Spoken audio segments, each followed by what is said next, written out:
during this era, there was a lot of anti-drug messages, just say no to drugs, all that horseshit. And he loved the twist, the fact that teenage kids in school, in order to fight off the evil teaching faculty, use drugs as their secret weapon to defeat evil. Like, it is genius writing.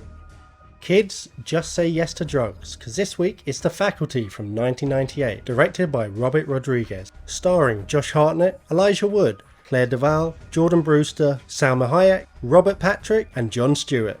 Breakfast Club meets Invasion of the Body Snatchers as a group of students from different social circles band together to stop aliens taking over the school. I didn't see this until like quite recently on a streaming service. I was very, very impressed. One that's gone under the radar for me, Declan. You know? Mate, you missed out, because for me, in our age group, I see this as like a bona fide, iconic classic from when we were young. One of those films that everyone had it on VHS, it was constantly on telly, and it was fucking just great. It came right after Scream, and studios wanted to keep pumping out those kind of teen school drama set horror movies. So they were looking for scripts. They found this script that was lying about. They were trying to get someone to make it. Obviously approached Robert Rodriguez, and he was in the middle of making Spy Kids at the time, and he was kind of umming and ahhing. He wasn't sure about it. Eventually he convinced him, but he had one sole condition, and that was that he really, really wanted to cast Elijah Wood. The studios didn't want to go for him. They didn't really get it. They were like, why are you making such a big deal about signing this fairly unknown child actor? Like, he'd done stuff, but he wasn't a star. He wasn't particularly heralded as like he was going to be some good actor. But Robert Rodriguez just really liked him. He felt like he had a certain star quality, and he desperately wanted him for the film.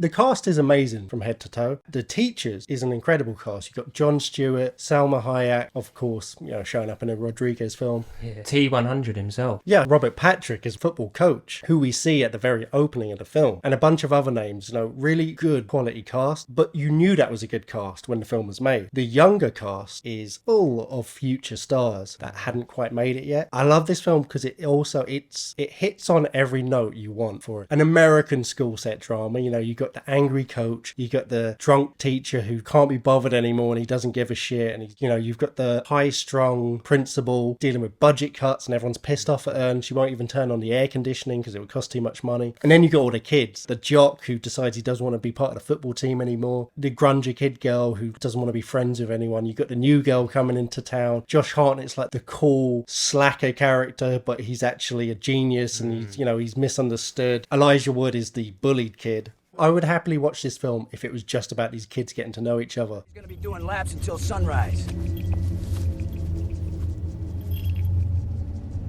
Yeah? What?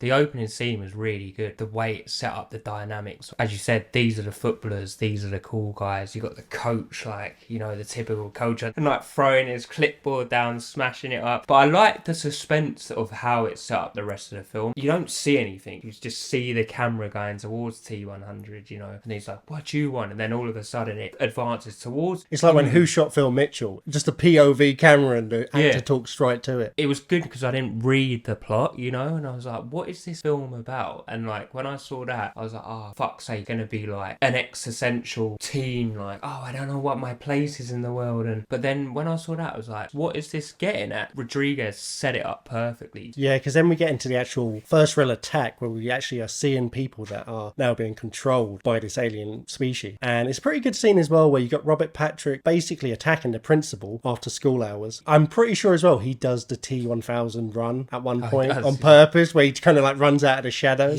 Does actually quite a shit job of attacking the woman. He mostly gets shit kicked out of him other than sticking a pencil through her hand. But it's the first real setup of like, okay, this is what's happening. Aliens or something is taking over school teachers. Then we finally get introduced to the kids because it's the next day and it's the start of school. And I like the fact that all the child cast of characters each got their own specific title card saying their name as they were introduced. Quite a fun way of setting it apart from, even though a lot of the faculty members get nearly as much screen time, it just letting you know, no, this is their movie. These are your heroes. These are your main characters that you're following. And like I said, it's got everything you want in that sort of American high school drama cast of characters and profiles of people, but it's dialed up to 11. Like, Elijah Wood is the bullied character, but he's like the most bullied person of all time. He gets off the bus before he's even made it into the school. He's already been elbowed in the face and given a broken nose, and then picked up like a battering ram and rammed dick first burst into a flagpole. And then he just gets You're up just like this happens not every the day. flag. I was like, oh my But God. you get Josh Hartnett. He comes in and his muscles are like speeding along. This scene like genuinely cracked me up. He like parks across like 3 spaces and then he instantly starts dealing drugs and like porn. I know, it can't be like he just comes into school and slyly deals to someone. It's got to be the most ridiculous introduction ever. Boot open. What have we got today? Fucking a concoction that I've made, which plays a big part. Scat. Pornos. You got like fucking famous actress in naked and all the like the nerds are coming along like, how much? Like, is it full frontal? And he's trying to sell condoms to teachers. I was like, what the fuck is this guy? Like, Now, generally, the acting is brilliant in this film. Yeah. For what it is, it's a campy film. The one piece of acting that really stuck out for me this time that is awful and hadn't ever noticed it really before is the teacher that Josh Hartnett ends up basically having a romance with, who he tries to sell the condoms to. Once she gets taken over by the aliens later on in the story, she goes through a transformation where suddenly she's really confident and sexual and all that horseshit. But before it, she's supposed to be this very meek person, and she is awful at playing this meek character. You know, when she's in class at the beginning, her hands are shaking as she's just walking up to talk to the class about whatever the fuck is about. Like, her delivery of it is just awful.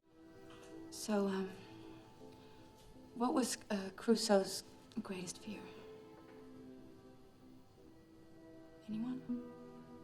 yeah, this scene was like really cringy because she was like, oh, what was the message of Robinson Crusoe? The troubled, druggy jock puts his hand up. Oh, it was about isolation in the island. She's wrong, and then she thinks about it. Oh my God, you're right, see. It's like, come on, man. Like, Physique is that cool, mate. it was poor, and then she goes outside and can't do this on school property. And he's like, this is my car, my property. What about these condoms? And she's like, that is so rude. And just runs off camera.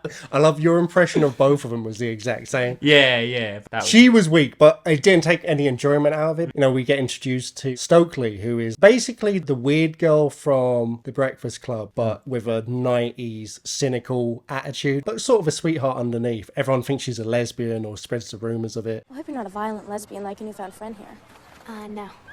I'm not aware of any lesbianism in my lineage. Oh, that's too bad. Stokely, guess I'll just have to keep looking for Miss Right. Bipolar bitch. She's one of those weirdos who's like, I don't want friends, even though she does want friends. She's just lonely and weird. You were right about me. I don't have any friends, and I like it that way.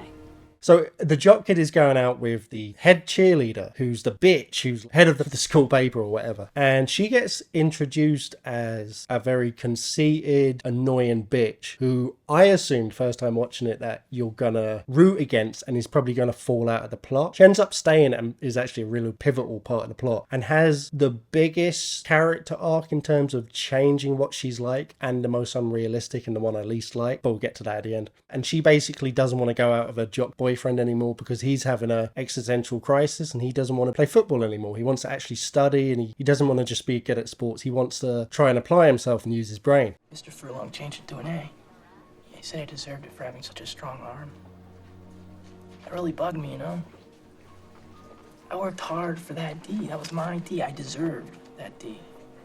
Imagine if we done like a fucking school Highlands Village, Highlands Times newspaper. Like, there'd be nothing in it. It'd be like fucking turkey twizzlers ran out in the canteen. Such and such had a scrap on the field. Yeah. Like, ours would be terrible. Like, Mr. J threw another desk at a student. yeah. Like, what I like about this is it perfectly sums up the paranoia. Because I remember in both primary school and secondary school, I remember seeing the staff room and being like, no entry. And I'm like, I wonder what actually goes on in there. And it's got that perfect paranoia. Like, do you remember at school we'd always whispering like such and such miss like done this or that, like they're having an affair. Most of it was unfounded. So like when Or was it? Like, I think a lot of the time it probably was. You know, there's definitely made up rumours. and then like the funny thing is you always read reports of a 26-year-old teacher who is really shagging like a 13-year-old boy. You're like, why? Like, well, they're not always fit. Yeah. You just remember the fit sometimes ones. but I've seen Declan like really good looking ones. It's a funny thing where any guy psychologically deep down, if they're honest, the fitter they are, the more you feel like, oh, they shouldn't go to prison. Yeah. Do you know what I mean? Or do you remember at school, like you get, I think in our school, there was like one good looking teacher and the rest, even if they were bang average, because they were a teacher, you were like, I think they're quite fit because they're a teacher. I mean, you're more picky than me, but I remember quite a few fucking hot ones. Teachers are put on a pedestal. Later on when you'd finish school, I remember seeing teachers in Enfield Town. Or you see them in the pub, Yeah, and a you're bit just drunk, like- and you're like, oh, you're just and a they person. just speak to you, and you're like, oh, they're all right. Like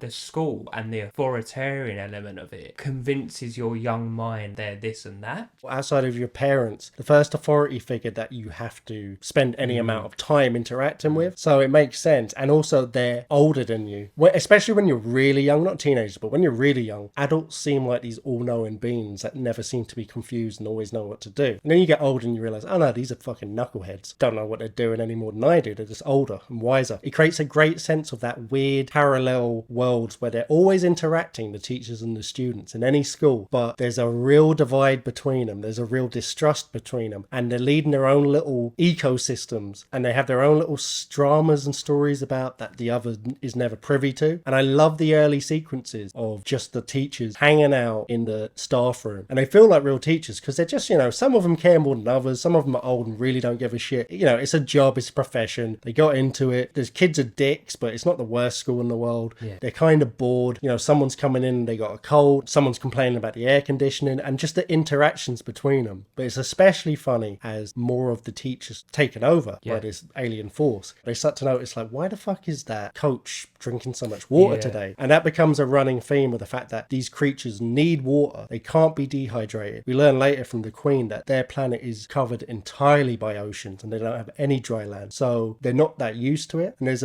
one of the teachers who's very elderly and has already got a tumor and is going to pass away soon. When she is taken over, it literally doesn't hold properly. Like, her body starts to fall apart because it's just too ill. Great scene that I remember being fucking freaked out by as a kid, because I watched it right the year, probably 1999, when I was about 8, when it first came out on VHS. And the jock character is in the shower after training, and she shows up out of nowhere, starts ripping her clothes off. So it's nearly weirdly like, I remember being young enough to be like, that was one of the first even sexual things I've ever seen, even though it's not sexual or attractive at all. So I remember being like, whoa, what the fuck? Then he starts hugging her, and that moment where he accidentally peels off half her scalp. Oh my god, it freaked me out as a kid. Backtracking a bit, in the first scene we get introduced to a new girl. Now every single film, it always seems to be on the new girl's first date that bad shit happens, but she turns up. Her name's Mary Ann, archetypal blonde southern chick, oh hey y'all, I'm new here. Y'all believe in alternate universes and alien beings and stuff?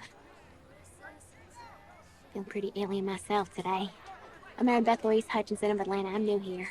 And then no one likes the new kid. So she turns up and she's under the radar, because think about the dynamic. No one gives a shit about the new chick. Everyone's like, she's new, and they're bullied or shunned or whatever. Unless she's a girl and she's fit in this case. Yeah, so Josh Hartnett takes her. Josh Hartnett takes her. Fancy to her. They find out that the aliens exist kind of like bees. There's always a queen. The queen is controlling everything, that everything is tied to the queen.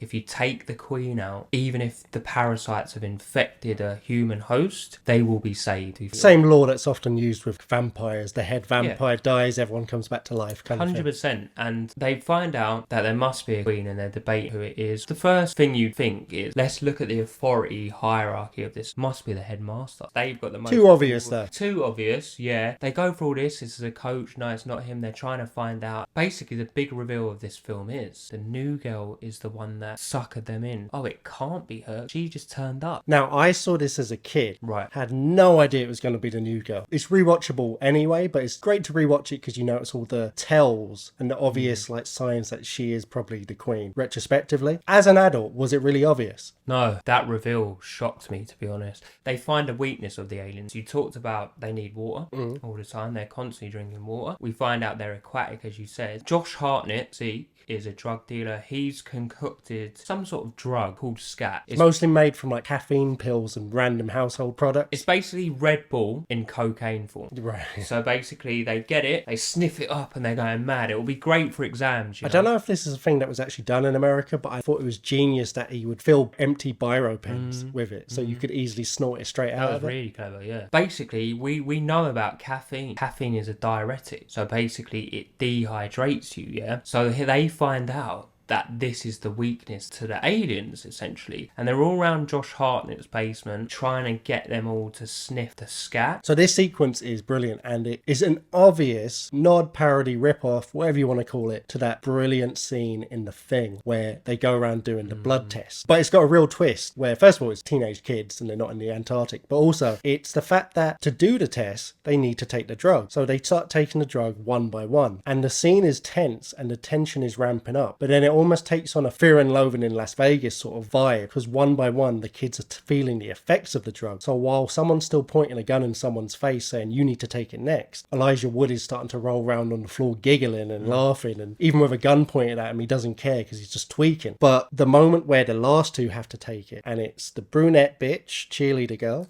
and the blonde new girl, and they both take it at the same time, but the brunette starts freaking out, and it immediately sobers all of them up straight away, because they're all like, oh shit. And they see her freaking out, she runs off. It's kind of a cool reveal of, you know, oh, who can we trust? Like, we didn't even realize she was one of them. Don't really understand why they didn't all just attack him at that point, because they had him. She just kind of like jumps into the cab with one of the teachers and drives off or whatever. But it's a great moment where you saw the blonde girl take it, so even if you thought she might be it by now, you're completely misdirected and you assume it's a red herring. But as we learn later, she closed up her nostril, because she's an alien, took off the end of the cap so that it fell out as she sniffed, so it just appeared that she'd done it. Genius moment. And interestingly, John Carpenter absolutely loved the scene. Didn't really see it as a rip-off, saw it as, you know, an obvious homage, and obviously that's where they got the idea for. But he loved the fact that during this era there was a lot of anti-drug messages. A lot of DARE was the famous organization that would, you know, just say no to drugs, all that horseshit. And he loved the twist, the fact that teenage kids in school, in order to fight off the evil teaching faculty, use drugs as their secret weapon to defeat evil. Like, it is genius writing when you think about it. Yeah, that was really good. But what I like about this film, there's a particular scene as well where Elijah Wood in the library with the lesbian, depressed, grungy girl.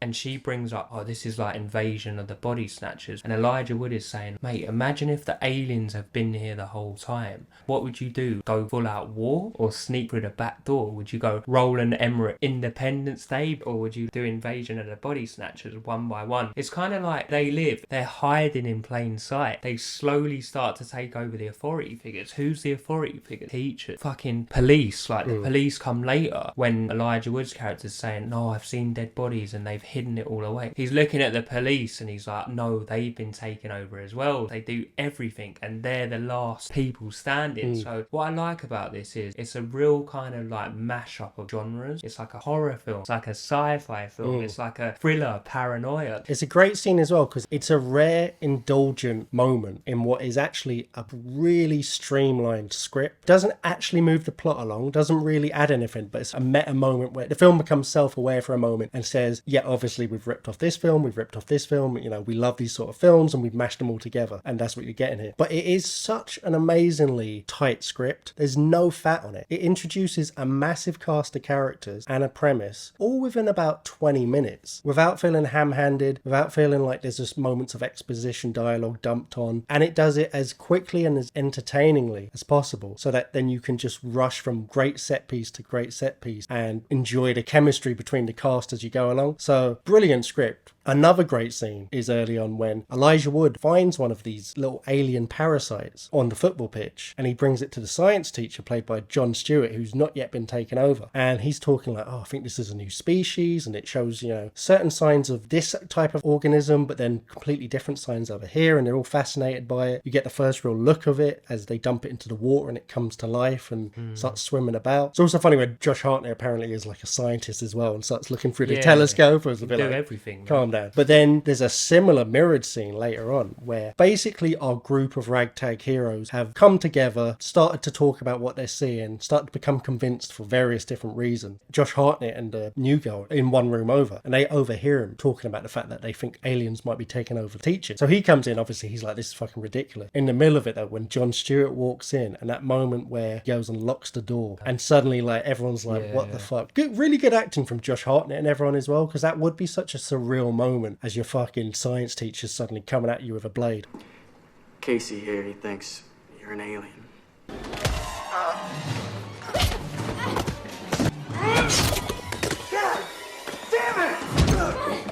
What do you think of the design of the aliens? I think there's more of a fear around smaller parasitic entities rather than grey men like running about. Do you know what I mean? I've read quite thoroughly about into like spiders taking over the host bodies. Like there's general parasites like this that can crawl in your ear and be in your brain and just kill you out of nowhere. Like, to me, smaller things like that are far more scary. You can't see them, and when it gets into the water and they multiply and then bite and have teeth, it fucking frightens the life out of me. I think it's a great question for two reasons. Firstly, I probably would find just a general alien animal scarier than a humanoid intelligent alien, because if they're able to get here, they're probably so much more advanced than us that if they are evil and want to kill us, we don't have a chance, so it's just done. It's like being worried about a meteor or killing the planet. It's like nothing you can do. But also, if they're that intelligent, they're probably beyond warfare. Yeah, you're right. You know, they probably don't need resources, so they'd probably be friendly, or at least, you know, malevolent. If it's an animal, you know,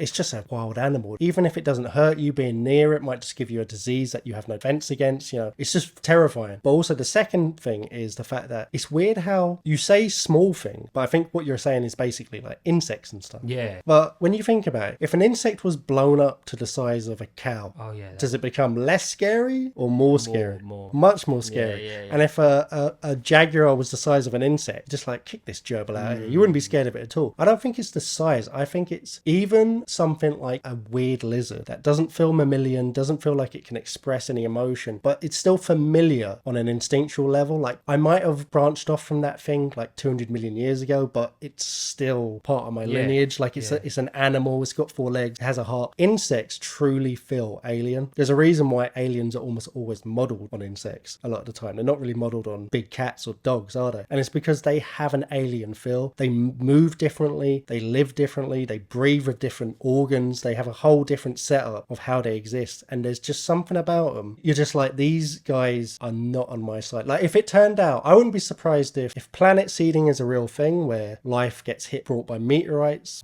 and eventually grows into advanced organisms, and that's how life gets spread about in the universe, then I reckon it happened twice, and one was animals and the other was insects, because insects just feel like a completely different organism. I just thought it was generally clever the way they take over the host body, the way they act totally normal, but they have tails like the constant water. So there's certain scenes and set pieces that sprinkled into this film. Sometimes it becomes pure action, especially towards the end, where it kind of becomes like less of a horror and more of a survival movie, where they're trying to like work out what are the aliens' movements, where they're going to be, and they realise like Saturday night everyone's going to be at the big football game. And I really like this scene as they're playing, I assume, the kids from a different school. They might be like hundreds of miles away, Declan, in another high school. They haven't been infected, but all the rest of the football team have, and they're like tackling them up into the air and like doing big dog piles on them and then infecting them while they're in it. They're snapping their arms, and like the T100's just on the sidelines, like, yeah, do you know what I mean? And you've got the ragtag fucking heroes, and they're trying to work out who the queen is, and it becomes like more of like an action whodunit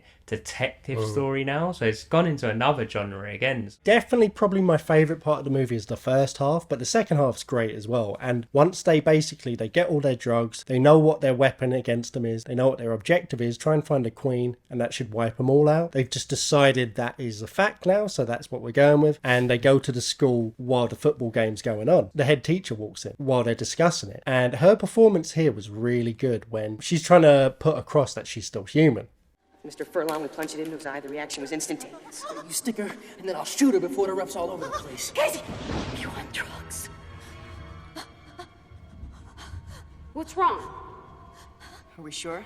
No, Casey! Don't what's up? They've got the gun on her and they're saying you have to take these drugs, and her performance felt very believable, because if she is still human, from her point of view, these kids in her school have just gone crazy, pointing a gun in her face and trying to make her do drugs. It really sold it for me, but I always find it fucked up that Josh Hartnett just straight up shoots her in the head. Yeah, this scene was quite difficult watching it for the first time, because when they shoot her, it's very skillful the way there's a gap of suspense, because it's a little while, it's like a couple of minutes where you're like, oh, she's genuinely dead, and they're all saying saying amongst themselves, we made a mistake here. Then all of a sudden cuts back and her skin's crawling, and then, you know, it turns out she is an alien. But yeah, I find that really fucked up how he just has the ability to be like, bang. I'd struggle. Like, you know what I mean? And then another great clue, that the fact that the blonde girl really is the queen. When she wakes up, they throw a bit of drugs on her, but then she, pretending to be scared, grabs the whole vial and dumps it onto her face. Yeah. Completely melts the poor bitch. I assume she didn't come back to life after. But it's a great moment where you're still like, well, she can't be the queen because we saw her take the drug. But it's another great moment of she's trying to fuck him over the whole way and probably trying to infect him. Like, I do wonder what point the brunette earlier on became one of them, if she was just alone. Was it after they got in the car and went over to Zeke's? Yeah, that it doesn't really explain that. Her and Casey like find out that they're doing in the staff room. They're going to the faculty, you know, they hide in the closet, and then she disappears. Elijah Wood's got his own story going on where his mum and dad think he's on drugs and try. Sorry, you're right. Actually, Yeah. it's from that moment she goes home, and at some point she's infected because she comes in and she's already wearing glasses. She can't wear contacts anymore. Yeah, she's wearing glasses, and they're like, oh, you know, she's changed her way up, but she's acting normally. Elijah Wood's like trying to not let his parents get infected, like, but then we see T100 talking to his dad in the car. We assume that he gets infected, you know. So there's that little gap there, Declan. So they think it might be the head teacher. So the jock character runs off to see if coach and the high school football team, who are still out on the field after everyone's gone home, are infected still, to see if the theory pans out. So he runs out there. Don't see what happens. But I love the moment where he's been developing a little romance with Stokely, like the little lesbian, not a lesbian girl, grungy girl. And she gives him a big kiss and says like, I didn't want to live the rest of my life without kissing you before you went, sort of corny moment. And then he runs off, and the shots of Elijah Wood sort of like smirking and looking away, and Josh Hartnett. It's just such a great example of how you can inject comedy into a moment with editing.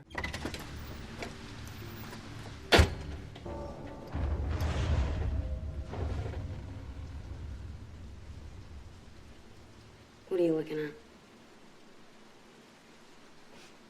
I mean, this scene's a bit stupid because he runs off to like go and find the coach. The coach is legit on the field and it's pouring with rain with like all the other football players. They're basically wanking off over rain. No, they are, like, literally. The rain's falling on them and they're just going like spazzing, like sexually spazzing out. Obviously, he can't have seen this scene where like the tentacles are like rising up, because he'd like run around the corner and be like, what the fuck? And then run straight back. So again, it's like a scene we don't see because he turns back up trying to get in, and they're down to their last scat pen, and he's like, no, before we let you in, we need to you take this. And then I like this scene because he hands it to him, he raises it up to his nose, and you're like, is he gonna take it? Is he gonna take it? Is he gonna take it? All the way, bang, like, pulls it away, and he's like, come on, just join us, it's much better. Like, I like the way Rodriguez sprinkles in these like really suspenseful scenes where you're like, as the audience, oh, is he gonna do it? Is he not? And then they're fucked because they're like, shit, we have no more defense against the aliens. And then Josh Hartnett's like, hang on, I've got some in my trunk. The mission has changed again to get the scat again. Like, it brings you like everywhere. This I love film. the fact as well he brings Elijah Wood along, and Elijah Wood's character only figures out halfway along that, I'm just a diversion, I'm just a bait, and all the high school kids are chasing after him. He has the little meeting with the brunette girl who they're building their little romance between those two, which I don't like and really unbelievable, but whatever. And they have the confrontation inside the school bus. They use the clever device sparingly, but a few times they use the device of the fact that the parasite takes you over. It still has access to all your memories. So your personality and your memories still come out, but through the lens of this parasite that doesn't really understand what human behavior is like. So they reveal things about themselves that they probably wouldn't reveal in their normal waking, non-parasitic lives, if that makes sense. And when she reveals that, I haven't been this happy since my dad died, and it's just a little touch on her character of maybe why she's a bit of a bitch that I quite like. This scene where like Elijah was skulking about and hiding perfectly set it up for his later career, hiding from the orcs, like skulking about like under Well, stuff, interestingly, like... he actually auditioned for Lord of the Rings during filming, got special permission to leave in the middle of filming to audition, and won the role while this was going on. So that is fucking good mad. year for Elijah Wood. Very good year. Yeah, so Stokely and New Girl in the gym, they're just left alone now. And this is when we get the big reveal. They're just talking normally and you're like, what is going on in this scene? And all of a sudden, she starts transforming into like a grotesque, huge octopi queen of the aliens creature. Sort of like a great white lobster monster. Yeah, in a way, like a really like kraken kind of creature, and you're like, it was her the whole time. And then it's set up now, Declan. It becomes really exciting as she slowly infects everyone. We get to a scene where obviously she's attracted to the swimming pool. She's the queen. She's talked about her planet being aquatic. It's all full of like water. She goes into the swimming pool and drags poor Stokely under her. Stokely's gone. We're left with Casey Elijah Wood.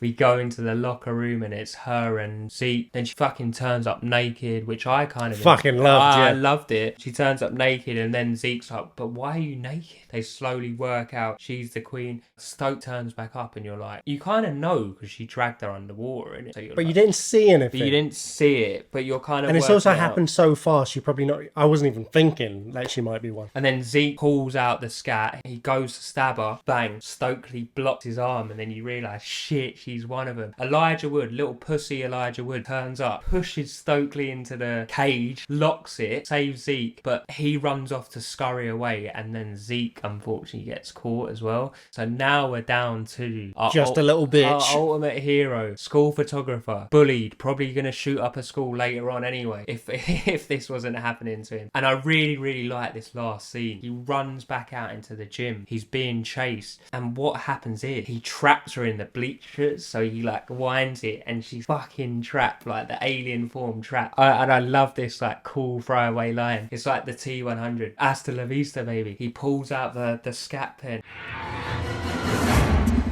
Guaranteed to jack you up.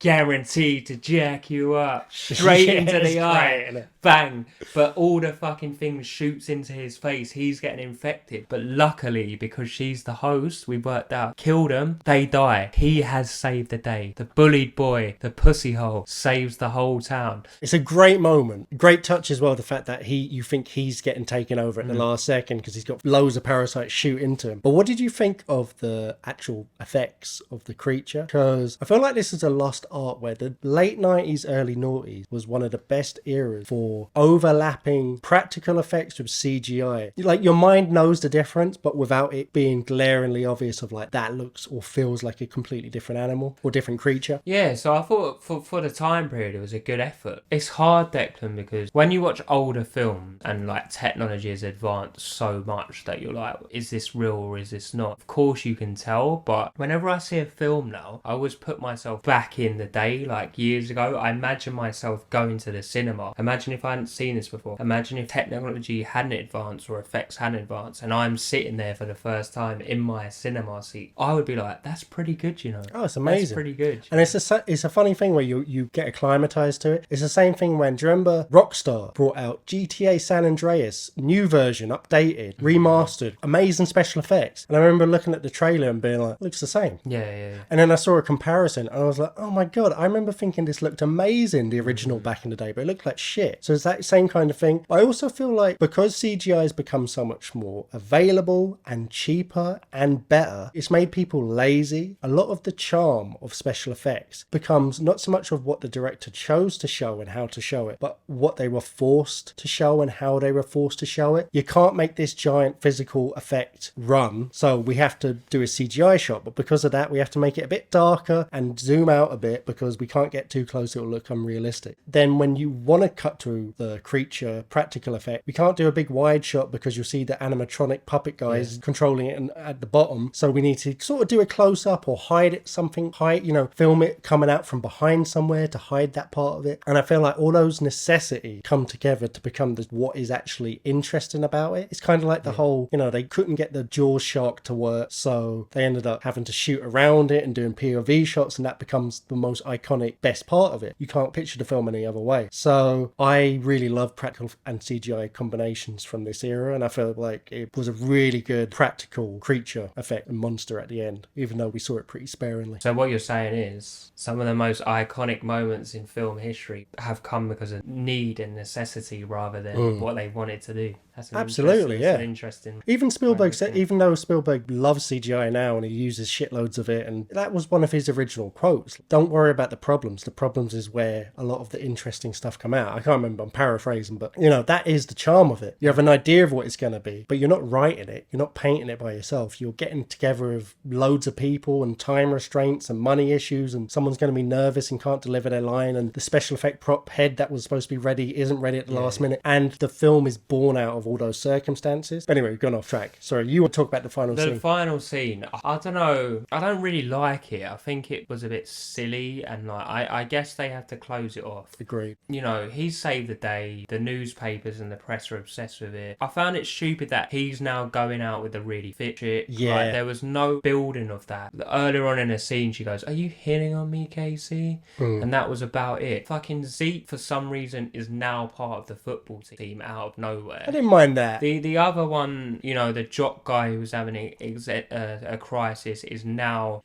going out with a grunger. That's fine. But I feel like it was a bit forced. I think there could have been maybe a better way. Do you know what? I had the same reaction as you, but when I thought about it, it probably was quite a hard line to walk. Because on the one hand, the kind of movie this is, and the campy kind of fun movie it is, it should have the Caddyshack, we're all getting laid, dancing to music ending. Yeah. But I think the reason it doesn't sit well is because it's a bit schmaltzy happy. Everything came out well. And whereas the rest of the film, it has a very fun tone, but it's also got that 90s teenage angst cynicism running through it. And that's where a lot of the comedy comes out of. So it felt like the film had the same fun factor, but it took out the ingredient of cynicism that was running through it, and satire and dark comedy. And suddenly it was just all like, hey, everything worked out. Yeah. The beautiful head cheerleader bitch now is going out with the kid that has no friends and gets bullied all the time. I suppose the fact that he's now kind of world famous maybe is a reason you could argue. But other than that, yeah, I agree with you. I'm not a fan of the ending, but it's fine. It's the only 5% of the film I'm not a fan of. The rest of the film, fantastic, man. I definitely recommend this film to anyone. I was thinking,